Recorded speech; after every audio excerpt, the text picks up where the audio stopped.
வணக்கம் மக்களே, welcome to universe voice Tamil.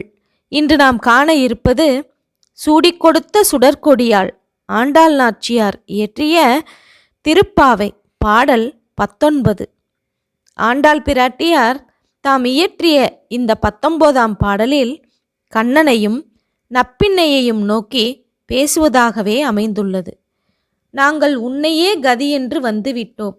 நீ உறங்கிக் கொண்டிருந்தால் நாங்கள் என்ன செய்வோம்? எங்களை கை தூக்கி விடக்கூடியவன் நீ ஒருவனே. நீயே தூங்கிக் கொண்டிருந்தால் நாங்கள் யாரிடம் முறையிட முடியும்? ஆகவே கண்ணா, நீ எழுந்திரு என்று சொல்லும் அவர்கள் நப்பின்னையை பார்த்தும் பேசுகின்றார்கள். நீ எங்கள் மீது இரக்கம் கொண்டவள், எங்கள் நலனில் அக்கறை உள்ளவள். உன் மணாளனை விட்டு பிரியாமல் எங்களை காக்க வைப்பது உன் சொரூபத்திற்கு தகுதியில்லாதது. ஆகவே உன் கணவனை எழுப்பி எங்களிடம் வரச் செய்வாய் என்று அவர்கள் வேண்டுகிறார்கள். நப்பின்னை என்பது மகாலட்சுமியின் சொரூபமல்லவா? மங்களங்களை தரக்கூடிய அவள் அன்பர்கள் மங்களத்தை பெறுவதற்கு காலதாமதம் செய்ய மாட்டாள்.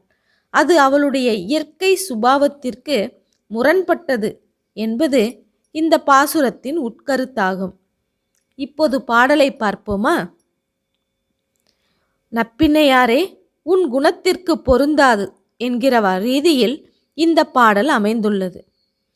குத்துவிளக்கெரிய கோட்டுக்கால் கட்டில் மேல் மெத்தென்ற பஞ்ச சயனத்தின் மேலேறி கொத்துமலர் பூங்குழல் நப்பின்னை கொங்கை மேல் வைத்து கிடந்த மலர்பார்பா, வாய் திறவாய் மைத்தடங் கண்ணினாய், நீ உன் மணாளனை எத்தனை போதும் துயிலழ ஒட்டாய்க்கான், எத்தனை ஏலும் பிரிவாற்ற இல்லாயால் தத்துவம் அன்று தகவேலோ ரெம்பாவாய் என்று பாடுகின்றார்.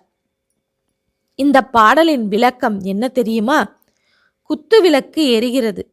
யானை தந்தத்தால் செய்யப்பட்ட கால்களை கொண்ட கட்டிலில் அழகு, வெண்மை, மென்மை, குளிர்ச்சி, வாசனை என்கிற 5 வகையான பெருமைகளை கொண்ட பஞ்சு மெத்தையின் மேல் கொத்தாக மலர்களை கொண்டு முடித்த நப்பின்னையின் மார்பில் உறங்குகின்ற மலர் மார்பனே, வாய் திறந்து பேசு.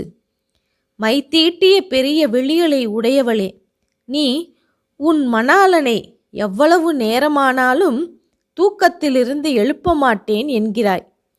ஒரு நிமிடம் கூட பகவானின் பிரிவை தாங்கும் சக்தி உனக்கு இல்லை.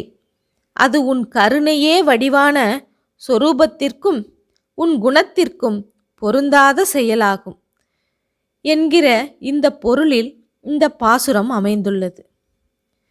ஓகே மக்களே, இந்த பாடலுக்கான அடுத்த பாடலை அடுத்த காணொளியில் காணலாம். இதுவரை யுனிவர்ஸ் வாய்ஸ் தமிழ் சேனலை சப்ஸ்கிரைப் செய்யாதவர்கள் சப்ஸ்கிரைப் செய்து கொள்ளுங்கள். ஷேர் செய்யுங்கள், மறக்காமல் லைக் செய்யுங்கள். ஓகே மக்களே, நன்றி, வணக்கம்.